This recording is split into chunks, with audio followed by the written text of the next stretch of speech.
Kesempatan hari ini kita akan membahas tentang 8 rahasia bahagia di hari tua.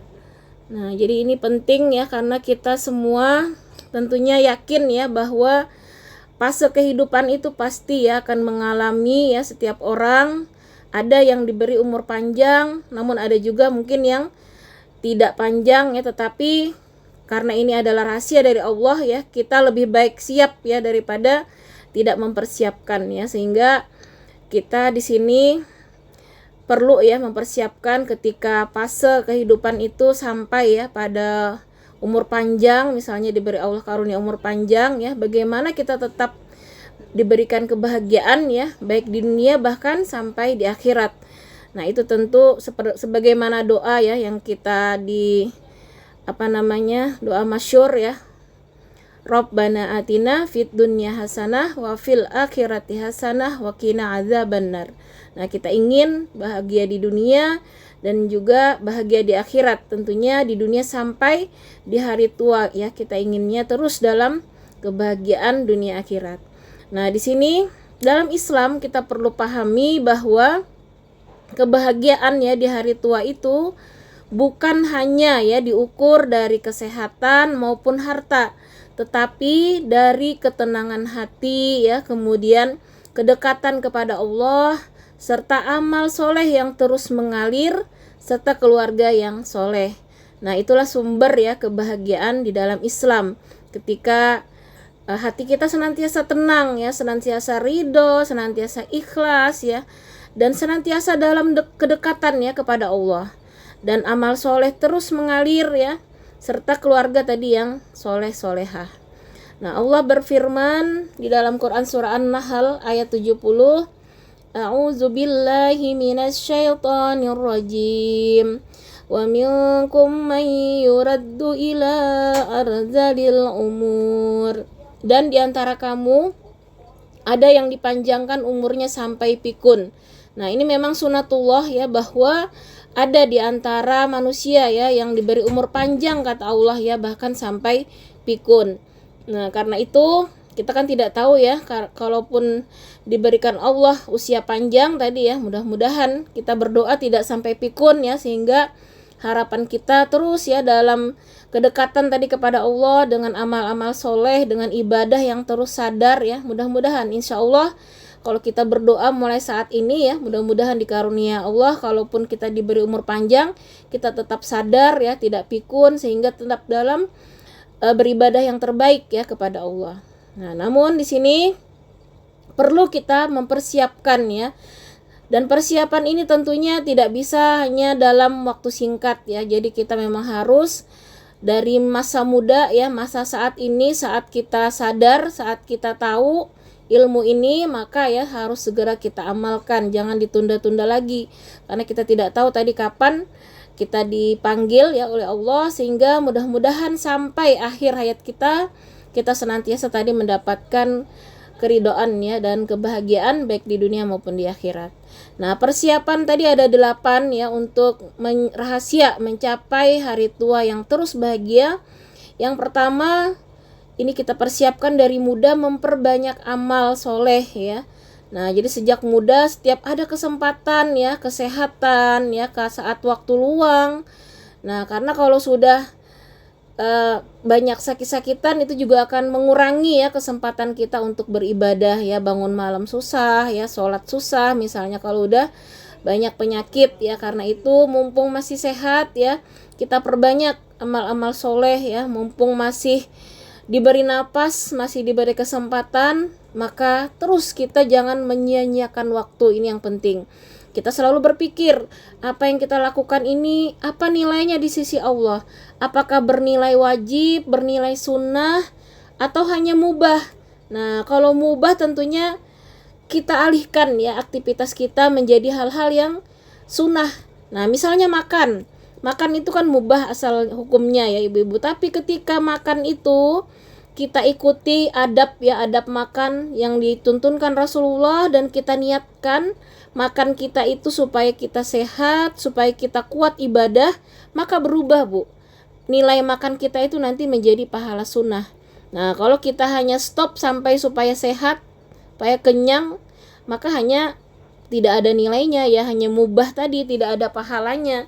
Tapi kalau kita rubah niatnya yang asalnya mubah, diniatkan kita makan supaya sehat, supaya kuat ibadah, Masya Allah, jadi makan kita akan bernilai pahala. Nah, jadi ini maksud ya memperbanyak amal soleh ini. Misalnya nih, antara kita scroll misalnya ya sejam 2 jam tidak ada manfaatnya dibanding kita baca terjemah Quran ya, atau membaca Al-Quran, berzikir. Tentu kita sebagai orang yang mempersiapkan tadi, kita pilih ya yang bisa mendatangkan amal soleh. Nah, kalaupun kita mau menonton tontonan yang bermanfaat, yang mengandung hikmah misalnya, atau apalagi yang mengandung ilmu, maka itu menjadi nilai ibadah. Nah, ini ya, jadi 24 jam ini ibu-ibu memasak ya, bismillah. Kita memasak untuk suami dan anak-anak kita, mudahan mereka niatnya mereka sehat, kuat ibadah, nah menjadi anak-anak soleh. Masya Allah, itu pahala terus tuh, keringat ibu-ibu, rasa lelah, capeknya semua bernilai ibadah. Beda kalau kita hanya niatnya udahlah masak gitu, tidak ada niatan untuk, jadi niat itu bisa diperbanyak ibu-ibu, banyak-banyak niatnya. Kita sedekah tenaga ya kan, karena kalau seorang ibu ini ya memberikan tenaganya, nasihatnya, teladannya, semua itu bernilai pahala ketika kita niatkan untuk Allah semata ya, memberikan keteladanan kepada anak tadi ya, memberikan jalan untuk sehat bagi keluarga kita. Masya Allah, jadi jangan pernah kita sia-siakan lagi ya di detik-detik, menit-menit kita ini, bagaimana semua aktivitas kita, baik perkataan, perbuatan, bahkan pikiran kita, bagaimana semuanya menjadi nilai amal soleh di sisi Allah. Syaratnya kita ingat kembali, semua aktivitas itu bisa bernilai amal soleh, bernilai ibadah. Bahkan ke kamar mandi sekalipun itu bisa menjadi bernilai ibadah ketika kita niatnya ya, kita ke kamar mandi mengikuti adab-adab Rasul, kemudian niatnya mudahan dengan ini kita mandi misalnya supaya sehat, kita ke kamar mandi apapun aktivitas supaya kita sehat, kuat ibadah. Nah itu ya, supaya kuat ibadah, supaya terus bisa memperbanyak amal soleh dalam usia kita, Masya Allah, maka akan menjadi nilai ibadah. Nah di sini Allah berfirman dalam Quran surah An-Nahl ayat 97, Man amila salihan min zakarin aw unsa wa huwa mu'minun falanuhyiyannahu hayatan thayyibah. Barang siapa mengerjakan amal soleh, baik laki-laki maupun perempuan, dalam keadaan beriman, maka pasti kami akan berikan kepadanya kehidupan yang baik. Ini jaminan Allah. Jadi kalau kita perbanyak amal soleh, itu dijamin Allah kehidupan kita itu akan baik-baik saja. Baik kehidupan di dunia dan juga kehidupan di akhirat. Nah seperti tadi ibu-ibu kita misalnya olahraga tadi pagi ya, senam. Niatkan senam kita ini mudahan badan kita kuat, sehat, sehingga kita walaupun di usia tua tetap sehat, tetap kuat beribadah. Maka sejam 2 jam itu tidak rugi. Nah semua menjadi pahala di sisi Allah. Dan Allah jamin semua amal-amal soleh ini akan memberikan kebaikan tadi kata Allah dalam kehidupan kita, baik di dunia maupun di akhirat. Nah seperti tadi ya, kalau kita olahraga, kehidupan kita mudah-mudahan sehat ya kan, di dunia ya kuat ibadah. Nah sehingga di akhirat tentu kita banyak investasi amal-amal soleh.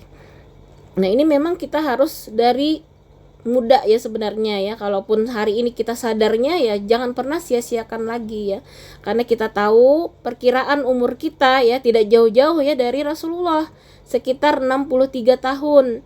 Nah kalau hari ini kita udah 40 tahun misalnya, berarti kurang 23 tahun, lebih banyak yang habis sudah daripada sisanya. Nah kalau kita lebih dari itu, berarti sisanya lebih sedikit lagi. Artinya kita tidak tahu ya umur yang sudah habis itu apakah amal-amal kita diridhoi, apakah Allah sudah menerima ya. Maka yang ke depan ini, yang masih ada waktu ini, kita jangan pernah sia-siakan lagi untuk terus memperbanyak amal soleh. Ini persiapan yang pertama. Nah jadi amal soleh inilah nanti menjadi tabungan kebahagiaan baik di dunia maupun di akhirat. Nah Allah akan berikan hati yang tenang ya menghadapi usia senja. Nah, bagaimana tidak tenang kalau kita udah berlelah-lelah ya dalam kebaikan, dalam amal soleh, maka Allah akan hadirkan ya ketenangan pada usia senja kita. Maka kita tidak takut ya menghadapi kematian ya, tidak gelisah oleh segala permasalahan hidup ya, karena Allah yang mendatangkan ketenangan dalam hati orang-orang yang banyak amal-amal solehnya. Nah, kemudian yang kedua, rahasianya adalah senantiasa menjaga kedekatan dengan Al-Quran. Nah, Al-Quran ini adalah cahaya yang terus ya menerangi kehidupan hingga di masa tua. Nah, Rasulullah SAW bersabda, khairukum man ta'allamal Qur'ana wa 'allamahu. Sebaik-baik kalian, kata Rasul ya, adalah orang yang belajar Al-Quran dan mengajarkannya. Hadis riwayat Bukhari. Jadi jaminan ya dari Rasul ya, dari Allah, bahkan ya kita melihat di ayat lain ya bahwa manusia terbaik ya adalah orang yang senantiasa belajar Al-Quran maupun mengajarkannya. Nah, jadi kita tidak perlu gelisah ya, karena sudah dikasih label ya sama Rasul, sama Allah ya, bahwa manusia terbaik kalau senantiasa kita menjaga interaksi kita dengan Al-Quran, baik tilawah, baik tadabbur ya, membaca terjemah, membaca tafsir maupun mendengarkan ya kajian-kajian tentang Al-Quran. Masya Allah, itu senantiasa terhubung ya kita dengan tali Allah. Allah juga berfirman dalam Quran surah Ar-Ra'd ya ayat 28, ala bizikrillahi tatmainnul qulub. Ingatlah, kata Allah, hanya dengan mengingat Allah hati menjadi tentram. Nah, jadi di sini jaminan ya, mengingat Allah melalui ayat-ayat Al-Quran itu ya, membaca Al-Quran itu Allah akan membuat hati kita senantiasa damai, mengurangi kecemasan ya dan kesepian di masa tua. Jadi kalau kita dekat dengan Al-Quran, harusnya kita tidak ada rasa cemas ya, tidak ada rasa kesepian, karena sebaik-baik teman itu ya Al-Quran itu, bahkan teman yang akan terus menemani kita hingga hari akhir ya, sampai kita bertemu Allah, dia terus menemani kita, menjaga kita ya. Jadi teman yang paling setia ini adalah Al-Quran.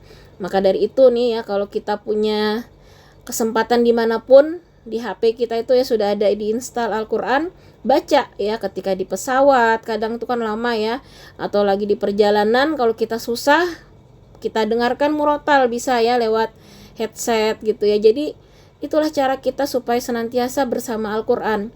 Jadi nggak ada kita bengong-bengong gitu ya nunggu waktu, misalnya apalagi kalau sudah delay misalnya sejam 2 jam. Kalau kita bersama Al-Quran itu justru kita merasa kesempatan luar biasa ya untuk terus bersama Al-Quran. Jadi tidak ada waktu yang sia-sia, sehingga hilang ya rasa cemas tadi, rasa kesepian ya di masa tua.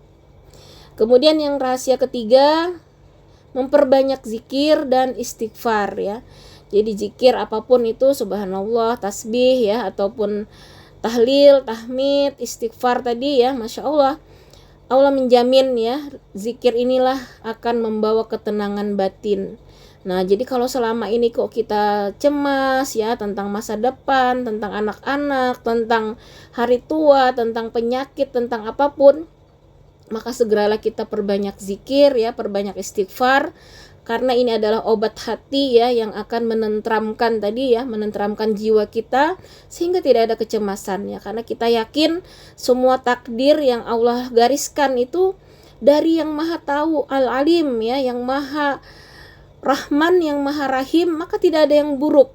Apapun yang Allah takdirkan itu pasti yang terbaik buat kita ya.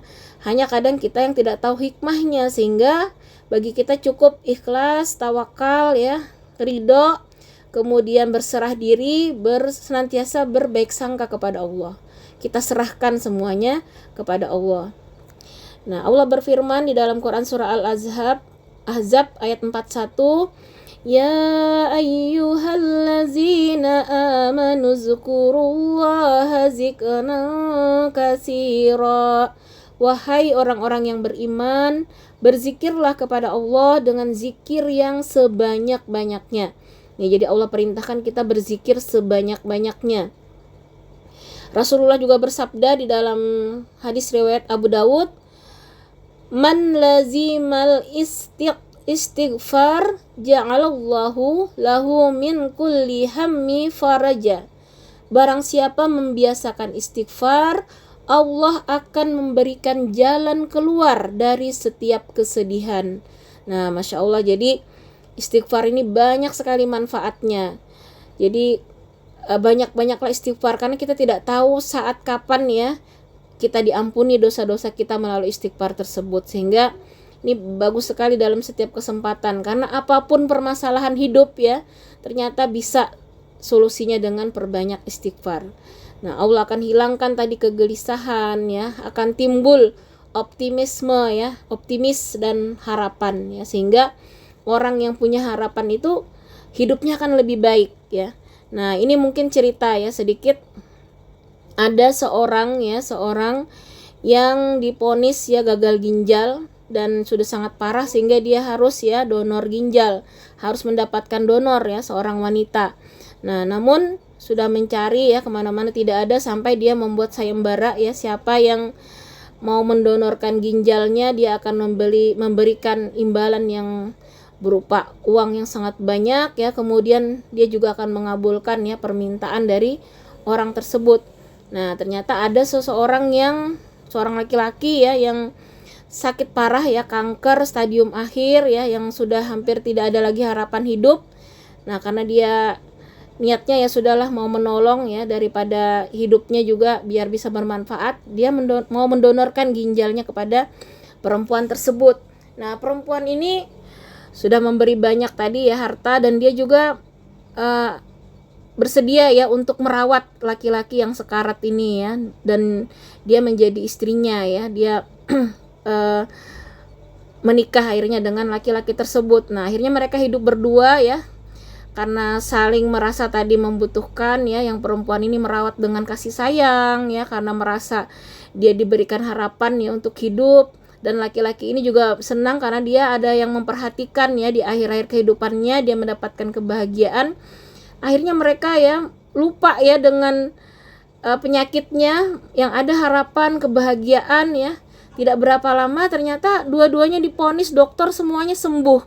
Nah, Masya Allah ya, yang perempuan ini ginjalnya kembali sembuh ya, dan yang laki-laki ini juga kankernya hilang. Itulah ya keajaiban, ternyata Allah karuniakan ya, ketika timbul optimis ya, harapan itu bisa merubah ya takdir buruk seperti itu ya, sampai Allah beri kesembuhan. Ini sudah cerita nyata ya. Jadi Masya Allah, ternyata dengan banyak zikir tadi ya, istighfar, itulah caranya umat Islam, rahasianya ya, supaya kita senantiasa optimis ya, senantiasa punya harapan, tidak ada gelisah. Nah, Allah sudah beri jalannya kalau bagi kita ya umat Islam ya. Nah, dengan perbanyak istighfar, maka Allah akan tumbuhkan tadi ya rasa optimis dan harapan ya. Nah, kemudian rahasia yang keempat ya, supaya kita senantiasa bahagia di hari tua, kita berusaha lah ya mendidik anak-anak kita semampu kita ya, untuk menjadi anak-anak yang soleh. Karena anak-anak yang soleh ini adalah sumber kebahagiaan ya terbesar di masa tua ya. Kita bayangkan kalau anak-anak yang tidak soleh ya, kebanyakan justru menambah beban ya bagi orang tua ya. Misalnya ada yang rebutan harta lah kadang ya, ada yang saling bertengkar. Bahkan kita pernah melihat ya berita, ada seorang anak menuntut ya ke pengadilan perkara warisan kepada seorang ibu yang ya itulah ya, nauzubillah min dzalik ya. Semoga tidak terjadi ya pada anak-anak kita. Mudah-mudahan Allah karuniakan ya anak-anak yang soleh, karena Rasulullah bersabda ya dalam hadis riwayat Muslim, idza mata bnu adaman qata'a amaluhu illa min salasin awaladin solihin yad'ulah. Apabila manusia meninggal dunia, maka terputus amalnya kecuali 3 perkara, salah satunya adalah anak soleh yang senantiasa mendoakannya. Nah, jadi kita beruntung ya kalau anak-anak kita masih terus mendoakan kita walaupun kita sudah tidak ada. Maka itu salah satu amalan tadi yang tidak ada putus ya, apalagi nanti diwariskan lagi ke cucu-cucu kita. Jadi selama anak kita melakukan kebaikan ya, jadi anak ini sebenarnya pewaris kebaikan-kebaikan yang mungkin putus ya saat kita meninggal. Tapi mereka melanjutkan, misalnya kita suka sedekah karena mereka melihat ya kebiasaan kita, mereka teruskan itu, misalnya kebiasaan bersedekah, kebiasaan sholat malam, misalnya kebiasaan baik yang mereka teladani dari kita. Itulah makna ya amal soleh yang tidak terputus karena terus dilanjutkan oleh anak cucu kita, dan itu menjadi amal jariah ya bagi kita ya. Masya Allah, mudah-mudahan ya Allah karuniakan. Maka di sini kita berdoa ya sebagaimana doa Nabi Ibrahim, Quran surah Ibrahim ayat 40. Rabbi ja'alni muqimas salati wa min zurriyati.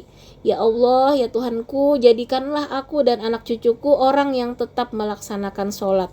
Nah, ini doa Nabi Ibrahim ya, supaya anak-anak kita tadi, atau doa di dalam Quran surah Al-Furqan ya ayat 74, Rabbana hablana min azwajina wa dzurriyyatina qurrata a'yun waj'alna lil muttaqina imama. Itu juga bagus ya kita berikhtiar ya supaya Allah mengkaruniakan kita anak-anak soleh yang senantiasa menyejukkan pandangan kita ya. Artinya kita tidak melihat hal-hal yang buruk ya, mudah-mudahan, dan menjadi investasi akhirat ya bagi kedua orang tuanya. Nah, rahasia yang kelima adalah menjaga silaturahmi. Nah, jadi jangan kita mengasingkan diri ya ketika memasuki masa tua. Karena ternyata ketika kita bersosialisasi, berteman ya, maka di sini Allah akan menghilangkan ya kesepian ya, kemudian menumbuhkan kasih sayang ya, dan juga dukungan sosial dari teman-teman kita ya. Beda kalau hanya menyendiri, stres-stres sendiri ya. Jadi berteman ini ya, bersilaturahmi kepada saudara-saudara kita, tetangga kita ya. Jadi Masya Allah, ini juga sebagaimana hadis Rasul ya, Rasulullah bersabda, man ahabba ayyubsata lahu fi rizkihi wa yunsa'alahu fi asarihi falyasli rahimah. Barang siapa ingin dilapangkan rezekinya dan dipanjangkan umurnya, maka hendaknya ia menyambung silaturahmi. Nah, jadi Allah berjanji ya di dalam hadis ini bahwa barang siapa ingin rezekinya terus lapang ya, panjang umur, dalam artian di sini berkah ya umur kita, maka silaturahmi ini teruslah disambung. Jangan sampai kita memutus ya silaturahmi, hidup sendiri ya, nggak tahu-tahu lah ya dengan tetangga, hidup sendiri, sibuk sendiri ya. Karena inilah yang membuat masa tua ternyata akan bahagia kalau kita itu punya teman-teman yang saling mensupport ya, saling menumbuhkan kasih sayang tadi, saling memberikan dukungan ya sosial, baik melalui doa-doa ya, melalui nasihat-nasihat ya, dan keteladanan serta lain-lainnya. Kemudian yang keenam, bersikap qanaah dan bersyukur. Nah, jadi kunci kebahagiaan itu sebenarnya bukan banyaknya harta ya, tapi hati yang merasa cukup. Qanaah itu senantiasa cukup. Nah, jadi bagaimana hati kita bisa qanaah ketika kita itu memandang urusan dunia itu lihat ke bawah. Nah, kalau urusan akhirat bolehlah kita lihat ke atas ya, lihat orang-orang yang banyak amalnya supaya kita termotivasi. Boleh iri bahkan ya ketika melihat orang-orang yang amal solehnya lebih banyak, lebih baik ya, supaya kita termotivasi untuk meningkatkan ya amal soleh kita. Tapi dalam urusan dunia, kata Rasul, kita diperintahkan untuk melihat ke bawah supaya kita senantiasa qanaah dan bersyukur. Nah, karena kalau kita memandang ke atas urusan dunia, pasti akan banyak mengeluh ya, banyak tidak syukurnya. Nah, jadi urusan dunia lihat ke bawah ya, lihat banyak yang hari ini makan hanya 1 kali sehari, kita masih sehat, masih ada orang yang sakit ya, masih banyak lagi ujian-ujian yang bahkan lebih berat dari kita. Apalagi kalau kita melihat saudara-saudara kita yang belum berakhir ya penderitaannya di Palestina ya, muslim di belahan bumi lain ya, masih banyak yang kehidupannya dalam ujian yang sangat berat ya, sehingga kalau kita melihat ke bawah tadi ya, kita akan lebih banyak bersyukur. Nah, Rasulullah bersabda bahwa di sini hadis riwayat Bukhari Muslim, laisal gina an kasratil aradi walakinnal ginan nafsi. Kekayaan, kata Rasul, bukanlah karena banyaknya harta, tetapi adalah kekayaan hati yang merasa cukup. Nah, jadi kekayaan itu ya menurut Rasul itu adalah hati yang senantiasa qanaah tadi ya, merasa cukup dengan pemberian Allah. Allah berfirman di dalam Quran surah Ibrahim, la in syakartum la azidannakum. Jika kamu bersyukur, pasti aku akan menambah nikmat kepadamu. Nah, Masya Allah ya. Kalau kita senantiasa bersyukur, dijamin sama Allah nikmat itu akan terus bertambah. Nah, sebaliknya kalau kufur tadi ya, mengeluh, berburuk sangka, suka iri, dengki kadang ya melihat orang lain, itu justru akan mengurangi nikmat ya, akan menimbulkan murka Allah. Nah, sebaliknya ketika kita senang melihat orang senang ya, kita juga turut bahagia. Masya Allah, itu tanda kita juga mensyukuri ya nikmat-nikmat yang sudah Allah berikan. Maka ini akan terus menambah nikmat kita. Nah, kemudian hikmahnya tadi ya, dengan qanaah ini, dengan merasa cukup ini, hati itu akan damai ya, karena kita yakin mengapa kita dikasih rezekinya segitu misalnya, karena Allah tahu betul ya sifat kita. Kalau dilebihkan bisa jadi kita sombong, bisa jadi kita malah jauh dari Allah ya, nggak mau lagi kajian, misalnya disibukkan dengan urusan dunia, jauh dari Allah, itu justru keburukan ya di sisi Allah ya. Nah, tetapi ya dengan kondisi kita saat ini ternyata kita bisa lebih dekat kepada Allah ya, itu justru kebaikan. Karena itu apapun yang digariskan Allah ya, takdir yang Allah berikan hari ini, itu adalah yang terbaik, sehingga kita senantiasa lapang dada ya, senantiasa tadi merasa cukup ya, qanaah, hati damai ya, sehingga tidak mudah iri terhadap orang lain ya, tidak ada rasa iri dengki, karena kita tahu betul yang memberikan dia karunia seperti itu Allah yang maha kasih, maha rahman, maha rahim, maha alim ya, pasti itu sudah yang terbaik. Nah, ini yang ke-7 selanjutnya, bagaimana supaya kita senantiasa bahagia tadi ya di masa tua, terutama kita berusaha menjadi orang yang bermanfaat ya. Nah, jadi bersyukurlah kalau kita di masa tua ini masih bisa memberikan manfaat ya, baik kepada keluarga kita, kepada masyarakat, kepada agama khususnya ya. Maka semakin usia bertambah, maka harusnya ya bagaimana kita terus menjadi sumber kebaikan. Nah, karena Rasulullah bersabda ya, hadis riwayat At-Tabrani, khairun nasi anfa'uhum linnas. Nah, sebaik-baik manusia, kata Rasul, adalah yang paling bermanfaat bagi manusia.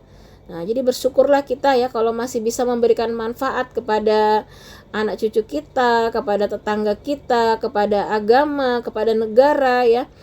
Kita niatkan semua lelah kita ya, kontribusi apapun, pemikiran ya, perbuatan, kita niatkan dalam rangka ibadah kepada Allah. Masya Allah, itu tidak ada yang sia-sia.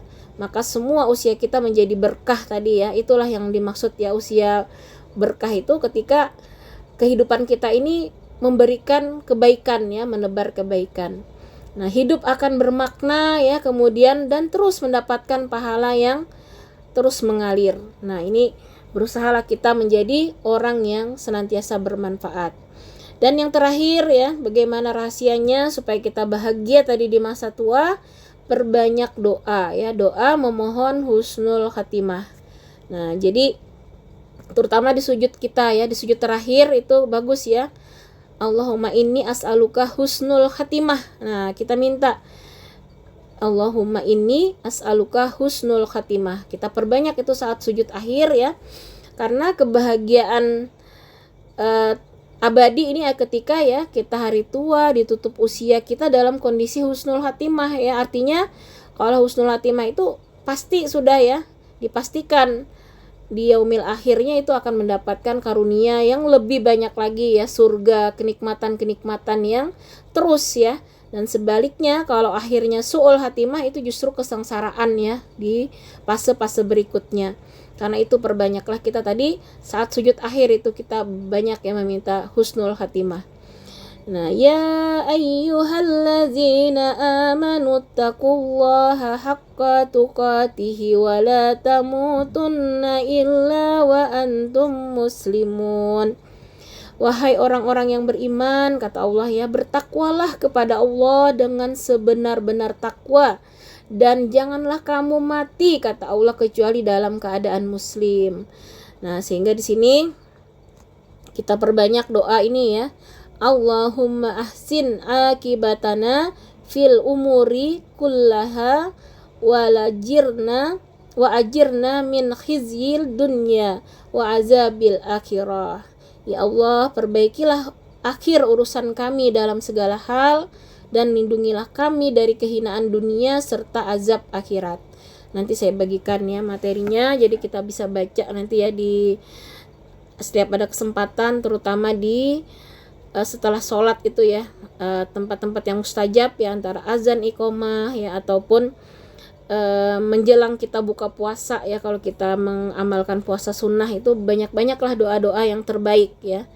Nah, demikian tadi ya, kita rangkum di sini ya. Ada 8 tadi rahasia supaya kita bahagia di hari tua. Yang pertama tadi memperbanyak iman ya, mempertebal iman kita dengan ilmu dan amal. Itu ya caranya mempertebal iman, terus mencari ilmu dan diamalkan, serta tadi perbanyak amal-amal soleh. Yang kedua tadi senantiasa dekat dengan Al-Quran ya, baik tilawah, tadabur ya, mendengarkan kajian Quran, membaca tafsir ataupun terjemah ya, itu cara yang kedua. Yang ketiga tadi memperbanyak zikir ya dan istighfar. Yang keempat, berusaha kita mendidik anak-anak kita menjadi anak soleh-solehah dan mendoakan mereka ya supaya menjadi anak-anak yang tadi qurrata a'yun ya, menyejukkan pandangan. Kemudian yang kelima tadi ya, menjaga silaturahmi. Jangan sampai ya kita hanya perkara-perkara dunia bertengkar, misalnya dengan keluarga, dengan tetangga, dengan pasangan, dengan anak misalnya ya. Jangan sampai tadi putus silaturahmi dengan siapapun ya, kita berusaha menjaga hubungan baik. Kemudian yang keenam ya, bersyukur tadi ya, senantiasa bersyukur dan qanaah. Yang ketujuh, berusaha menjadi pribadi yang bermanfaat. Dan yang kedelapan tadi senantiasa berdoa ya, memohon husnul khatimah. Nah, terakhir Rasulullah bersabda ya, riwayat Al-Hakim, iktanim khamsan qabla khamsin wa syababaka qabla haramika. Manfaatkanlah 5 perkara sebelum 5 perkara ya, diantaranya tadi memanfaatkan masa muda, masa kita masih sehat, masih diberikan kesempatan sebelum datangnya ya masa tua ataupun masa yang sempit. Nah, semakin dekat seseorang kepada Allah, maka semakin besar peluangnya merasakan ya ketenangan, keberkahan, dan kebahagiaan yang hakiki di masa tua hingga akhir hayatnya. Nah, semoga Allah menjadikan kita termasuk hamba-hambanya yang memperoleh usia yang berkah dan husnul khatimah. Amin, Allahumma amin ya rabbal alamin. Demikian ummahat fillah rahimakumullah, materi kita pada hari ini. Semoga Allah memberikan kita tadi ya karunia berupa umur yang berkah dan akhir yang husnul khatimah. Walau bisawab, segala kebenaran adalah datangnya dari Allah, dan segala salah hilap saya memohon ampun kepada Allah ya. Marilah umat fillah semuanya kita akhiri dengan membaca istighfar 3 kali, doa kafaratul majlis dan hamdalah. Astaghfirullahalazim, astaghfirullahalazim, astaghfirullahalazim. Subhanakallahumma wa bihamdika asyhadu an la ilaha illa anta astaghfiruka wa atubu ilaihi walhamdulillahirabbil alamin. Kurang lebihnya mohon maaf. Terima kasih Ibu semuanya. Assalamualaikum warahmatullahi wabarakatuh. Waalaikumsalam warahmatullahi wabarakatuh. Mbak Ika lagi on the way. Ya, sehat-sehat semuanya. Iya, sehat-sehat. Pamit Ibu-ibu. Assalamualaikum warahmatullahi wabarakatuh.